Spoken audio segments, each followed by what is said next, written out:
ते पालक घेतलेल्या बरं का धुवून, पण मनस्वीला आवडत नाही बरं का पालक. आता तिला मी म्हटलं ना बघा पालकचं मी काय भाजी करते, राईस करते, ती तिला अजिबात आवडत नाही. कशी बोलते बघा. चला ह्याचं घेऊन जाऊया. पालक राईस करू मस्तपैकी. नको मला नाही आवडत पालक पनीर कर.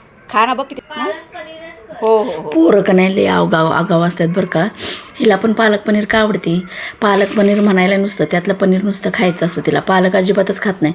मग पोरं ही अशी नखरं करायला लागली की नाही त्यांना चांगलं गोड बोलून फसवायचं. आता आपण फसवतो त्यांच्या चांगल्यासाठीच बरं का. मग काय केली तर मस्तपैकी जी आपली रेग्युलरची पद्धत असते की नाही मसाले भाताची ती घ्यायची, पण त्याच्याऐवजी पालक आहे की नाही पालक ग्राइंडिंग करून मस्तपैकी भातात टाकायचं.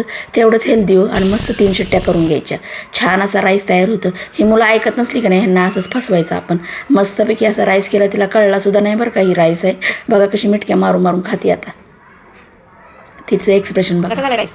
मस्त टेस्ट वेगळी आहे. अगं हळद टाकली ना त्यामुळे कसं लागतं. अजून पाहिजे मला. नक्की आवडला व्हिडिओ. कसा वाटला व्हिडिओ आवडला सबस्क्राईब करा बरं का नक्की.